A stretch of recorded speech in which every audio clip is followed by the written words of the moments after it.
జగజీవన్ రామ్ గారి 118వ జయంతి కార్యక్రమానికి విచ్చేసిన వేదికను అలంకరించిన అతిథులందరికీ, మన మైనారిటీ కార్పొరేషన్ చైర్మన్ గారికి, వినోద్ కుమార్ గారికి, నరసింహారెడ్డి గారికి, ముడా చైర్మన్ గారికి, ముఖ్యంగా ఇక్కడ ఈరోజు కార్యక్రమానికి విచ్చేసిన మన దళిత ప్రజా సంఘాల నాయకులందరికీ, మీ అందరికీ, మీడియా ప్రతినిధులందరికీ కూడా నమస్కారం. ముందుగా మీ అందరికీ కూడా బాబూజీ జయంతి సందర్భంగా శుభాకాంక్షలు. ఈరోజు ఇక్కడ నేను ఈ కార్యక్రమంలో పాల్గొనడం చాలా సంతోషంగా ఉంది. మనకి ఈ రోజు నుంచి మొదలు పెడితే ఏప్రిల్ 14 వరకు కూడా ఒక పెద్ద పండగలాగానే ఉంటుంది. మధ్యలో మనకి 11వ తారీఖు జ్యోతిబా పూలే జయంతి కూడా ఒకటి ఉంది. బాబు జగజీవన్ రామ్ గారు కానీ, మన బాబాసాహెబ్ అంబేద్కర్ గారు కానీ, జ్యోతిబా పూలే గారు కానీ, ఇలాంటి మహనీయులందరి వల్లనే ఈరోజు అందరం కూడా ఇక్కడ వేదిక మీద నించొని మీ అందరితో మాట్లాడే అవకాశం కలిగింది. వారు ఆ రోజు దళితుల హక్కుల కోసం కానీ, బడుగు బలహీన వర్గాల హక్కుల కోసం కానీ, మహిళల హక్కుల కోసం కానీ వారు పోరాడకపోయి ఉంటే ఈరోజు నేను కూడా ఇక్కడ నించుని ఉండేదాన్ని కాదు. కాబట్టి ఈ సందర్భంగా వారందరికీ కూడా ఒకసారి నివాళులు అర్పించడం అనేది మనందరి బాధ్యత. ఈరోజు మన బాబు జగజీవన్ రామ్ గారి జయంతి సందర్భంగా వారి జీవితాన్ని ఒకసారి పరిశీలిస్తే ఎంత అద్భుతమైన ప్రయాణం అనేది మనకి తెలుస్తుంది. మనం ఈరోజు ఇది 2025 సంవత్సరంలో ఉన్నాం. ఆయన పుట్టింది 1908వ సంవత్సరం. అంటే దాదాపు 110-12 సంవత్సరాల ముందు. అప్పుడు ఆ సాంఘిక పరిస్థితులు, సామాజిక పరిస్థితులు కనుక ఊహించుకుంటే, అంటే మన దేశంలో అంటరానితనం ఎంత బలంగా ఉందో అనేది మనందరికీ తెలిసిందే.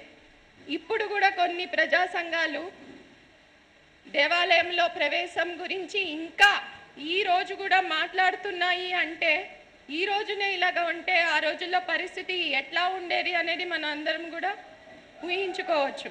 అలాంటి పరిస్థితుల్లో ఒక మారుమూల గ్రామంలో ఒక దళిత కుటుంబంలో పుట్టి ఆయన ఎంత ఎత్తుకి ఎదిగారు అంటే మన దేశానికే ఒక ఉప ప్రధాన మంత్రిగా పనిచేస్తారు. చాలా చిన్నతనంలోనే ఆయన కేంద్ర మంత్రి అయ్యారు. ఆ తర్వాత మొత్తం క్యాబినెట్లోనే ఆయన ఎక్కువ సంవత్సరాలు సేవలు అందించిన ఒక గొప్ప నాయకుడు. ఆ తర్వాత ఆయన మంత్రిగా ఉన్నప్పుడు కూడా ఆయన నిర్వహించిన శాఖలు ఏవో చిన్న చితక శాఖలు కావు, అన్నీ కూడా చాలా కీలకమైన శాఖలే. ఆ లిస్ట్ కనుక మనం చూస్తే first union minister for labour ఉన్నారు, ఆ తర్వాత కమ్యూనికేషన్స్, ఆ తర్వాత ట్రాన్స్పోర్ట్ అండ్ రైల్వేస్, ఆ తర్వాత food and agriculture, defence minister. మనకి బంగ్లాదేశ్ వారు జరిగినప్పుడు మనం బంగ్లాదేశ్ విముక్తికి మన దేశం తోడ్పడినప్పుడు అప్పుడు డిఫెన్స్ మినిస్టర్గా ఆయన పనిచేసి ఉన్నారు. అదేవిధంగా అగ్రికల్చర్ అండ్ ఇరిగేషన్, మన దేశంలో హరిత విప్లవం రావడానికి కానీ, మన వ్యవసాయ శాఖ నుంచి ఎన్ని రకాల అభివృద్ధి కార్యక్రమాలు తీసుకున్నప్పుడు కానీ ఆయనే ఆ శాఖకి ఆధిపత్యం వహించి ఉన్నారు. అదేవిధంగా మనం డాక్టర్ బాబాసాహెబ్ అంబేద్కర్ గారి గురించి ఆయన రాజ్యాంగ నిర్మాత అని చాలా గర్వంగా చెప్పుకుంటాం. బాబు జగజీవన్ రామ్ గారు కూడా ఆ రాజ్యాంగ సభలో సభ్యులుగా ఉన్నారు. చాలా కీలక కమిటీల్లో, చాలా కీలకమైన చర్చల్లో కూడా ఆయన భాగస్వామ్యం ఉంది, ఆయన కాంట్రిబ్యూషన్ ఉంది.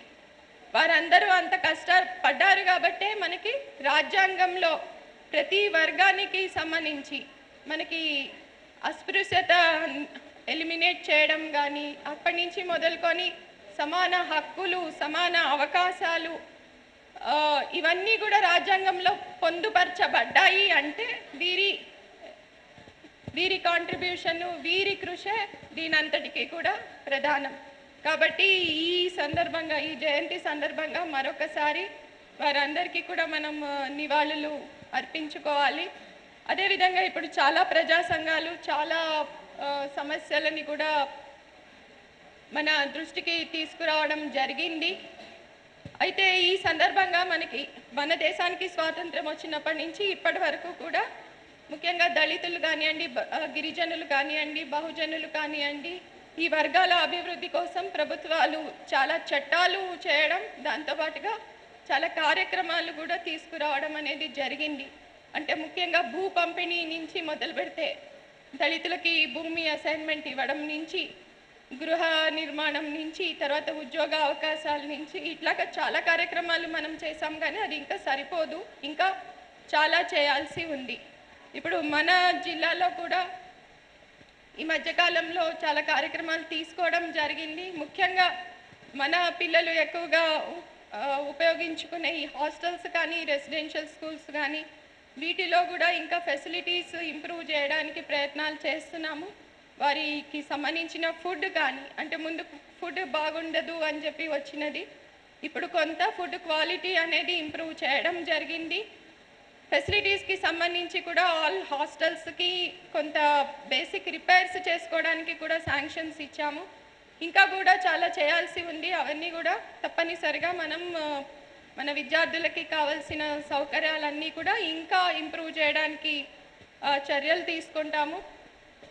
అదేవిధంగా ఇందాక వినోద్ కుమార్ గారు రాజీవ్ యువ వికాసం మెన్షన్ చేశారు. ఎస్సీస్కి వస్తే మన జిల్లాకి 3,366 మంది ఎస్సీ యువకులకి ఈ పథకం కింద మనకి ఫైనాన్షియల్ అసిస్టెన్స్ అందించే అవకాశం మనకి వచ్చింది. అయితే దీనికి సంబంధించి అందరూ కూడా ఆన్లైన్ కానివ్వండి, లేకపోతే ఆఫ్లైన్ ఫిజికల్గా కూడా ఎవరికైనా ఆన్లైన్ రాకపోతే వాళ్ళు డైరెక్ట్గా ఎంపీడీఓ ఆఫీస్, మున్సిపల్ కమిషనర్ ఆఫీస్కి వచ్చి అక్కడ కూడా దరఖాస్తు నింపి ఇవ్వచ్చు. తర్వాత బ్యాంకుల ద్వారా కూడా ఏమీ ఇబ్బందులు రాకుండా, అంటే మనం ముందు స్కీమ్స్ అమల్లో బ్యాంకుల నుంచి ఇబ్బందులు కూడా చూసాం. కన్సెంట్ తొందరగా ఇవ్వకపోవడము, గ్రౌండింగ్ కాకపోవడము. కాబట్టి మొన్న బ్యాంకర్స్కి కూడా మీటింగ్ పెట్టి క్లియర్గా చెప్పడం జరిగింది. అలాంటి ఇబ్బందులు ఎవరికి రాకుండా మనం ఈ అన్ని యూనిట్స్ కూడా 100% గ్రౌండ్ చేయాలి, యూత్ ఎకనామిక్ యాక్టివిటీ చేసుకునేలాగా చేయాలి అని చెప్పడం జరిగింది. మన ఎస్సీ యువత దీన్ని ఉపయోగించుకునేలాగానే ఫెసిలిటేట్ చేయడం అనేది జరుగుతుంది. ఇవే కాకుండా ఇంకా చాలా సమస్యలు అండ్ విజిలెన్స్ కమిటీ వేసుకోవాల్సి ఉంది. అది తప్పనిసరిగా వచ్చే వారం ఆ కమిటీని కూడా ఫామ్ చేస్తాము. చేసి ఆ కమిటీలో కూడా ఇప్పుడు మనకి అత్యాచార బాధితులకి సంబంధించి మనం ఏమేమి వారికి రిలీఫ్ ఇవ్వాలో అవన్నీ కూడా ఫాలో అప్ చేస్తాము. దాంతోపాటుగా భూమి సమస్యలు ప్రత్యేకంగా నేను మన అడిషనల్ కలెక్టర్ గారితో కూడా మాట్లాడతాను. ఒకరోజు ప్రజా సంఘాల వాళ్ళందరూ స్పెసిఫిక్గా భూమి సమస్యలు తీసుకువస్తే వాటిని కూడా వెరిఫై చేయించి వేట్లలో మనం యాక్షన్ తీసుకోవచ్చు అనేది కూడా ప్లాన్ చేసి చేయడం జరుగుతుంది. ఎస్సీ సంఘాల వాళ్ళందరూ కూడా ఫ్రీగా రావచ్చు. మీకు ఎలాంటి సమస్యలు ఉన్నా కూడా మా దృష్టికి తీసుకురావచ్చు. తప్పనిసరిగా నేను కానీ, ఎస్పీ గారు కానీ, జిల్లా యంత్రాంగం కానీ మన అదృష్టవశాత్తు మన నాయకులు అందరూ కూడా చాలా ప్రొయాక్టివ్గా మనకి సపోర్ట్ చేయడం జరుగుతుంది. గౌరవ శాసనసభ్యులు కూడా వారి సహకారం ఎప్పుడూ కూడా మనకి వీటిలలో ఉంటుంది. వారు కూడా చాలా హాస్టల్స్ విజిట్ చేసి చాలా శ్రమదానాలు చేయడము, తర్వాత శాంక్షన్స్ చేయడం కూడా వారి వైపు నుంచి వారందరూ కూడా చేస్తూ ఉన్నారు. వారికి ఈ సందర్భంగా నేను కృతజ్ఞతలు తెలియజేస్తా ఉన్నాను. మీ అందరికీ కూడా మరొకసారి మన బాబు జగజీవన్ రామ్ గారి జయంతి సందర్భంగా శుభాకాంక్షలు. కాకపోతే మనం ఇలాగా ఏడాదికి ఒకసారి చేసుకొని మర్చిపోవడం కాదు. ఈ స్ఫూర్తిని మనం ముందుకి తీసుకువెళ్ళాలి అంటే ముఖ్యంగా పిల్లలు ఉన్నారు ఇక్కడ, చదవడం అనేది చాలా ముఖ్యం. ఈరోజు జగజీవన్ రామ్ గారు గొప్ప అని మనం అంటున్నాం. ఆయన ఎందుకు గొప్ప, ఎలాగ గొప్ప అయ్యారు, ఒక గ్రామం నుంచి, ఒక పేద కుటుంబం నుంచి వచ్చి ఆయన అంత స్థాయికి ఎలా ఎదగగలిగారు. మనలో చాలామంది కూడా అంత స్థాయికి ఎదగగలిగిన శక్తి మనకు ఉంది. కాబట్టి ఊరికే ఒకళ్ళు చెప్తే గొప్ప అని కాదు, మనంతట మనం తెలుసుకోవాలి, వాళ్ళు రాసినవి చదవాలి. మనకి అంబేద్కర్ గారి పుస్తకాలు ఉన్నాయి, అవి కూడా చదవాలి. కాబట్టి నేను విద్యార్థులందరికీ కూడా ఈ సందర్భంగా బాగా చదవండి, స్కూల్ పుస్తకాలే కాదు, వేరే సాహిత్యం చదవండి, లిటరేచర్ చదవండి, పుస్తకాలు చదవండి. నాలెడ్జ్ని పెంపొందించుకోండి. ఫైనల్లీ మనం ఏ రంగంలోనన్నా అభివృద్ధి సాధించాలంటే చదువే మొదటి మెట్టు. కాబట్టి ఆ చదువు మాత్రం ఎప్పటికీ కూడా నిర్లక్ష్యం చేయకూడదు. ఓకే, సో ఈ సందర్భంగా అందరికీ ఒకసారి శుభాకాంక్షలు తెలియజేస్తున్నాను. Thank you. వాదించి అమలుపరిచిన మహానీయుడు బాబు జగజ్జీవన్ రామ్ గారు. జగజ్జీవన్ రామ్ నిరంతరము పోరాటం చేస్తూ దళితుల అభ్యుదయానికి పాటుపడ్డ మహానాయకుడు. ఇప్పుడు ఈరోజు కూడా మేము మామూలు చుట్టుముట్టు గ్రామాల్లో అనుభవిస్తున్న అస్పృశ్యత, అంటరానితనము ఈరోజు కూడా 100 సంవత్సరాలైనా కూడా మేము అనుభవిస్తున్నాము. కానీ ఆ రోజు 100 సంవత్సరాల క్రితం ఏ విధంగా అనుభవించిండో పర్టికులర్గా మాకు కనిపిస్తుంది. ఎందుకంటే ప్రతి ఒక్కరు బట్టలు వేసుకొని బయట తిరుగుతున్నాము, కానీ మేము అనుభవించే బాధలు మాకు తెలుసు. ఆ బాధలను అర్థం చేసుకొని నేను ఎక్కువ కూడా ఏం మాట్లాడలేను, కొన్ని విషయాలు మాత్రమే మాట్లాడతాను. కలెక్టర్ గారికి ఒక చిన్న విన్నపము. అమ్మ, ఇది ప్రభుత్వ పరంగా జరిగే కార్యక్రమము. దీనికి సభాధ్యక్షులు జిల్లా కలెక్టర్ గారు, ఎమ్మెల్యేలు కానీ ఎంపీలు కానీ మంత్రులు కానీ వాళ్ళ అతిథులుగా మాత్రమే మనం పిలవాలి. ఫస్ట్ మీరు ఇది తెలుసుకోవాలి. ఏదో ఆనవాది ప్రకారము ఎవరో ఉన్నప్పటి నుండి ఇది నడుస్తుంది దొడ్డిదారులా. ఆ దొడ్డిదారి కాదు ముఖ్యం, అధికారులే సభాధ్యక్షత వహించాలి, అధికారే మాట్లాడాలి. ఇలా సభాధ్యక్షులు మన ఎమ్మెల్యే గారిని పెట్టారు, కాదు, అది తప్పు.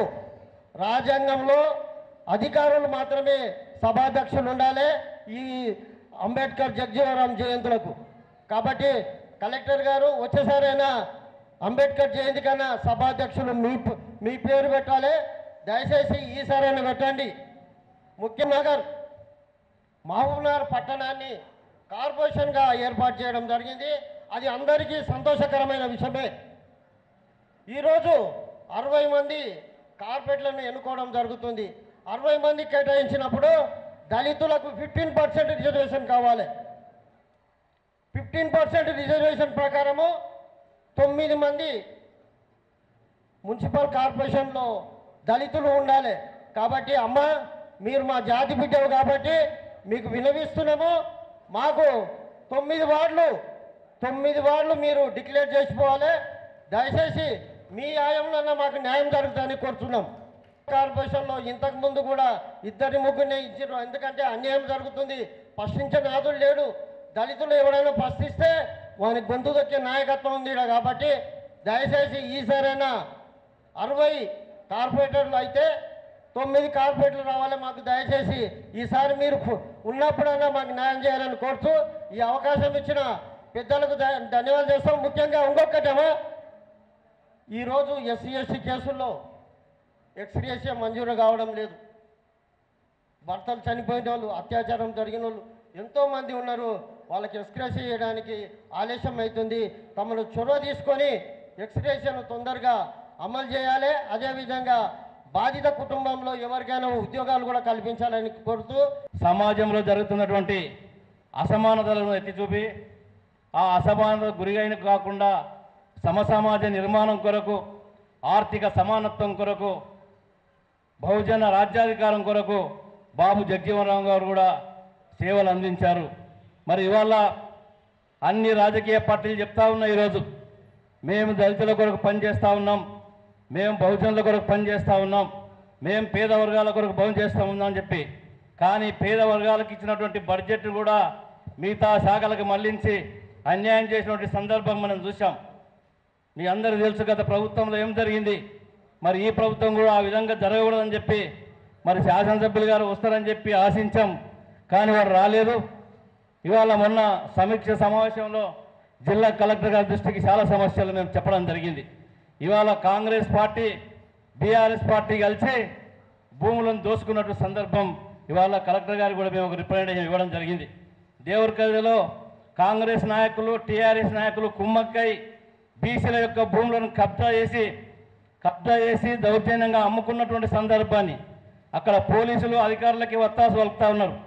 పోలీసులు సిఐ యంత్రాంగం అంతా కూడా కాంగ్రెస్ పార్టీ నాయకులకు టీఆర్ఎస్ పార్టీ నాయకులకు అంటే ఇల్లు అధికారంలో ఉన్నప్పుడు అధికారం లేనప్పుడు పార్టీ అంతా ఒకటే, మేమంతా దోసుకుంటున్నాం అనేది ఈరోజు నిర్ధారణ జరుగుతూ ఉంది. కాబట్టి మేము ఒకటే జిల్లా కలెక్టర్ గారికి అప్పీల్ చేస్తూ ఉన్నాం, ఎస్పీ గారికి అప్పీల్ చేస్తూ ఉన్నాం. మరి ఎస్పీ గారు కూడా ఇక్కడ రావాల్సిందే. దేవుడి కదగల కురువల భూమి ఇవాళ శ్రీనివాస్ గౌడ్ మనుషులు, అక్కడ ఉన్నటువంటి ఎమ్మెల్యే మనుషులు ఇవాళ దోసుకొని దౌర్జన్యం చేసినటువంటి సందర్భం. ఆ విషయంలో మేము అన్ని సిఐ గారిని, ఎస్ఐ గారిని సంప్రదించి మన బీసీ సోదరులు సిఐ గారు చెప్తే మా పరిధి లేదని చెప్తున్నాడు, ఎస్ఐ గారు చెప్తే ఎమ్మెల్యే గారికి అనుకూలంగా మాట్లాడతాడు. అంటే చట్టాన్ని కాపాడేటువంటి ప్రజాప్రతినిధులే దోసుకుంటే ఎవరు చెప్పాలని చెప్పి ఈ సందర్భంగా మేము ప్రశ్నిస్తూ ఉన్నాం. అవసరం ఉంది. ఇవాళ బీసీలు దళితులంతా ఓట్లేస్తేనే కాంగ్రెస్ పార్టీ అధికారంలోకి వచ్చినది ఈరోజు మర్చిపోవద్దు. మేము విజ్ఞప్తి చేస్తూ ఉన్నాం, తప్పకుండా ఎక్కడ సమస్య ఉంటే అక్కడ ప్రజాప్రతినిధులు కానీ అధికారులు కానీ స్పందించాల్సిన అవసరం ఉంది. న్యాయం ఉన్న చోట బాధితులకు న్యాయం చేయాల్సిన అవసరం ఉంది. లేదంటే ప్రజా సంఘాలుగా మేము తప్పకుండా ప్రశ్నిస్తాం, ఉద్యమిస్తాం, అవసరమైతే పోరాటం చేస్తామని చెప్పి కూడా ఈ సందర్భంగా చెప్పదలుచుకున్నాం. కాబట్టి మేము ఏ పార్టీకి వ్యతిరేకం కాదు, ఎవరికి వ్యతిరేకం కాదు. బాబాసాహెబ్ అంబేద్కర్ చెప్పిండు, అందరూ బాబాసాహెబ్ అంబేద్కర్ జగ్జీవరామ్ ఒక దళిత జాతి నాయకులు అని చెప్పి తప్పుడు సమాచారం చేస్తూ ఉన్నారు. వాళ్ళు చెప్పిన ఉద్దేశం ఏంది, వాళ్ళని కాన్సెప్ట్ ఏంటంటే మేము బ్రాహ్మణులకు వ్యతిరేకం కాదు, మేము రెడ్లకు వ్యతిరేకం కాదు, మేము బీసీలకు వ్యతిరేకం కాదు. మరి ఎవరికి వ్యతిరేకమయ్యా అంటే అంబేద్కర్ ఏం చెప్పిందంటే ఎవడైతే దోపిడీ చేస్తాడో, ఎవడైతే అన్యాయం చేస్తాడో, ఎవడైతే వివక్షత గురి చేస్తాడో, ఎవడైతే మహిళలపైన అత్యాచారాలు చేస్తాడో, ఎవరైతే ఈ సమాజంలో అసమానత గురి చేస్తారో వాళ్ళకే మేము వ్యతిరేకం అని చెప్పిండు. నాయకుడైనా, దళితుడైనా, బీసీ అయినా, ఓసీ అయినా తప్పు చేస్తే తస్మాత్ జాగ్రత్త అని చెప్పి ఈ సందర్భంగా చెప్పదలుచుకున్నాం. కాబట్టి ముఖ్యంగా నేను కలెక్టర్ గారికి మొన్న చెప్పిన మళ్ళీ కూడా ఒక విజ్ఞప్తి చేస్తూ ఉన్నాం. తహసీల్దార్ గారు, ఎంఆర్ఓలు ఒకరి భూమి ఒక పేర్ల మీద మార్చి మాకేం తెలియనట్టుగా వివరిస్తూ ఉన్నారు. మేము చెప్తే ఇది మా పరిధిలో లేదు, ఒక ఎంఆర్ఓ చేసింది, మేము చేయడానికి లేదని చెప్పి తప్పించుకు ఉన్నారు. కాబట్టి కలెక్టర్ గారు దీని మీద చొరవ తీసుకోవాలి. రెవెన్యూ దాంట్లో చాలా పొరపాట్లు జరుగుతూ ఉన్నాయి. దళితుల భూములను, పట్టా భూములను కూడా రాత్రి మార్చేసి వేరే పిల్లల మీదకి మారుస్తూ ఉన్నారు. మేము క్షేత్రస్థాయిలో ఈ సమస్యలను చాలా క్షేత్రస్థాయిలో ఎంఆర్ఓలు కానీ ఆర్డీఓలు కానీ చెప్పడం జరిగింది.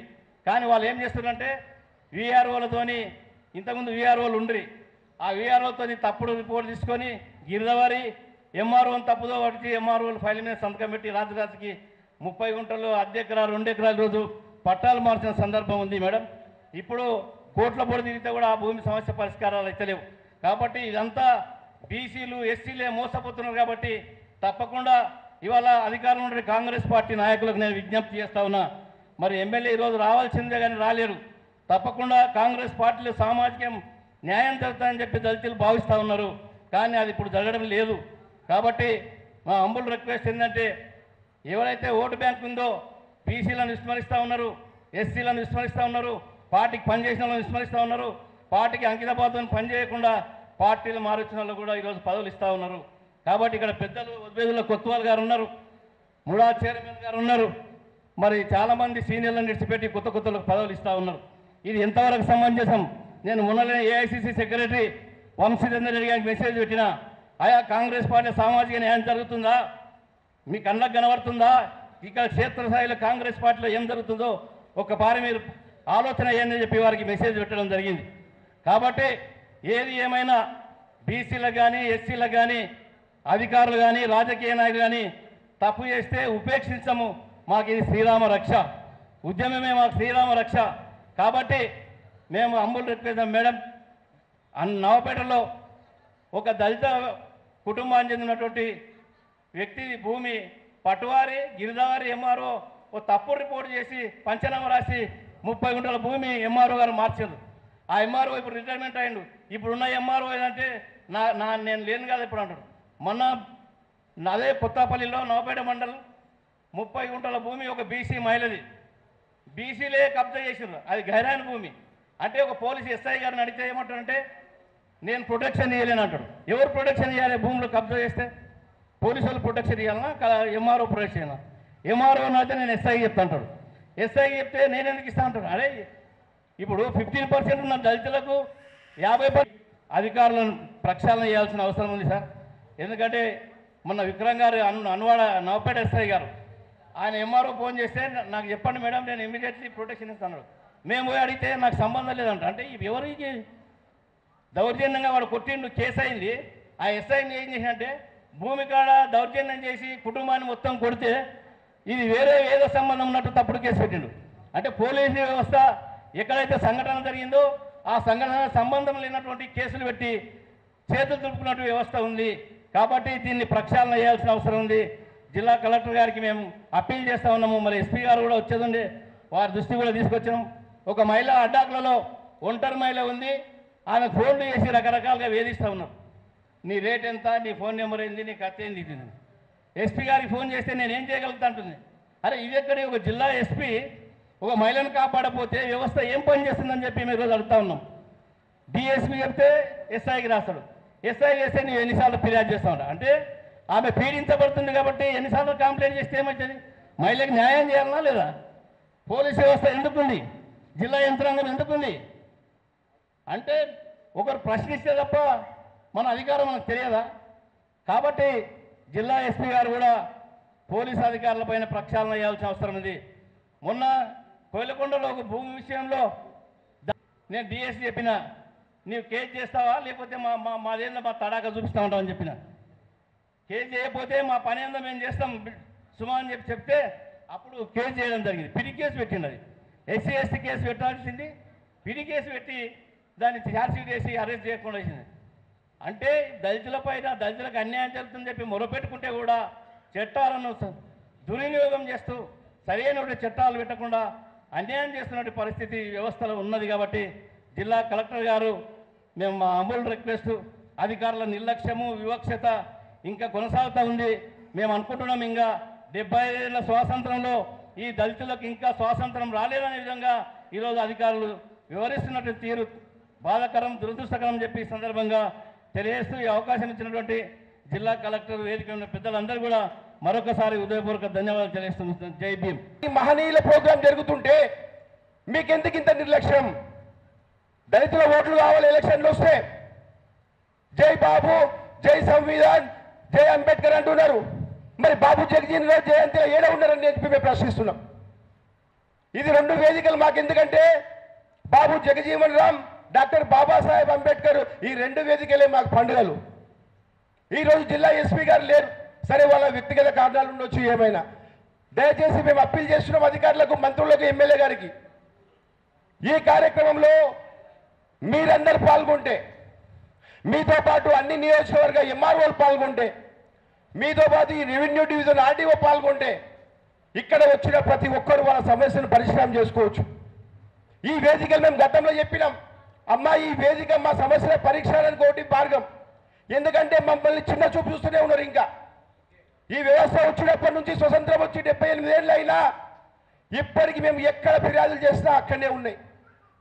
అయితే ఇప్పుడు ఈ వ్యవస్థ గురించి ఇంత చెప్పినా ఈ చెవులతో ఇన్ని ఆ చెవులతో వదిలే ప్రసక్తి ఉంది. కాబట్టి నేను ఒకటే విద్యార్థులకు అప్పీల్ చేస్తున్నా, గౌరవనీయ కలెక్టర్ గారికి అప్పీల్ చేస్తున్నా, ఈ యొక్క ప్రభుత్వ పాఠశాల చదువుతున్న విద్యార్థులకు ఇప్పుడు ప్రస్తుతం వచ్చే విద్యా సంవత్సరం నుంచి ప్రైవేటు కార్పొరేట్ పాఠశాలలో 25% విద్యా హక్కు చట్టం ద్వారా ప్రతి కార్పొరేట్ స్కూల్లో, ప్రతి ప్రైవేట్ పాఠశాలలో 100కు 25% సీట్లు మా ఎస్సీ దళితులకు ఇవ్వాలని చెప్పి దాన్ని ఒక ఆర్డర్ పాస్ చేయాలని చెప్పి కలెక్టర్ గారికి విన్నవిస్తున్నాం.